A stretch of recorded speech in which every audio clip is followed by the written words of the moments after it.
ఏ విధంగా గౌరవ పార్లమెంట్ సభ్యులకి ఒక బాధ్యత ఉంది. కేవలం మన రాష్ట్రం గురించే కాదు, దేశం గురించి మీరు ప్రస్తావించు. ఏ సమస్య అయినా మీరు పార్లమెంట్ లో మాట్లాడినప్పుడు మీరు ఒక భారతీయుడిగా మాట్లాడండి.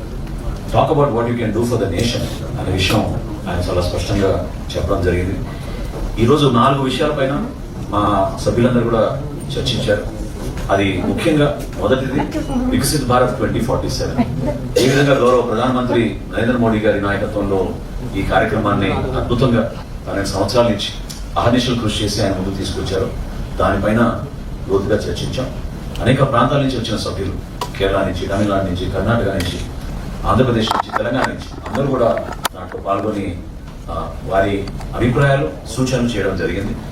చాలా ఇంట్రెస్టింగ్ గా జరిగిన ఆ డిస్కషన్స్ లో చాలా మంది మనస్ఫూర్తిగా ఏ విధంగా మేము ఈ రోజు గర్వపడుతున్నాము ఈ part of this great nation అనేది అందరూ కూడా చెప్పడం జరిగింది. రెండో అంశం, నేషన్ ఫస్ట్. జనసేన పార్టీకి ఎప్పుడు కూడా ప్రాంతీయత అనే అంశమే కాదు, మనం ఎప్పుడు కూడా జాతీయ భావనతో ముందుకెళ్లాలన్నాం. కాబట్టి నేషన్ ఫస్ట్ అనే అంశం పైన మేము చాలా లోతుగా చాలాసేపు చర్చించాం. దానిపైన కూడా అది రెండో ప్రధాన అంశం. మూడో అంశం, గత 2 సంవత్సరాల నుంచి మా ఎన్డీఏ కూటమి ప్రభుత్వం ఆంధ్రప్రదేశ్ లో గౌరవ ముఖ్యమంత్రి గారు చంద్రబాబు నాయుడు గారి నాయకత్వంలో ఏ విధంగా రాష్ట్ర ఉప ముఖ్యమంత్రి పవన్ కళ్యాణ్ గారి అనేక వర్తమాన ఆలోచనతో చేసిన కార్యక్రమాలు, పంచాయతీరాజ్ విభాగాన్ని ఏ విధంగా ముందుకు తీసుకొచ్చాము, అదేవిధంగా కేంద్రం నుంచి నరేంద్ర మోడీ గారి సహకారంతో ఆంధ్రప్రదేశ్ యొక్క అభివృద్ధి కోసం, ఆంధ్రప్రదేశ్ లో జరుగుతున్న సంక్షేమ కార్యక్రమాల కోసం అంధకారం నుంచి మేము ముందుకు తీసుకొచ్చి ఆంధ్రప్రదేశ్ ని అభివృద్ధి బాటలో నడిపిస్తున్నాము. దానిపైన ఒక 3వ సబ్జెక్టులో మేము తీసుకొని చర్చించాం. 4వ సబ్జెక్టు, జనసేన పార్టీ యొక్క ప్రస్థానం 12 సంవత్సరాల క్రితం హైదరాబాద్ లో మార్చి 14వ తారీఖున 2014లో పవన్ కళ్యాణ్ గారు స్థాపించిన ఆ పార్టీ ఏ విధంగా ఈ రోజు ఈ భావన కలిగించే విధంగా విస్తరించుకుంటూ మేము ఈ రోజున 21 లక్షల మంది సభ్యత్వాన్ని చేరగలిగాం.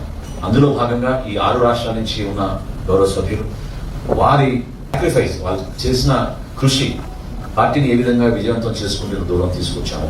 ఒక రిజిస్టర్డ్ పొలిటికల్ పార్టీ నుంచి రికగ్నైజ్డ్ పొలిటికల్ పార్టీగా ఎదిగి ఈ రోజున భారత రాజధానిలో ఇటువంటి సమావేశం ఏర్పాటు చేసుకున్నాం. ఇంతమంది శాసనసభ్యులు, గౌరవ పార్లమెంట్ సభ్యులు, మంత్రులు, క్షేత్రస్థాయిలో ఉన్న వివిధ పదవుల్లో ఉన్న వ్యక్తులు అందరినీ కూడా గౌరవించుకుంటూ మాతో పాటు నిలబడిన మా జన సైనికులు, వీర మహిళల్ని గుర్తు చేసుకుని మీ అందరం కూడా ఈ కార్యక్రమంలో భాగస్వాములైనందుకు కృతజ్ఞత తెలుపుకున్నాం.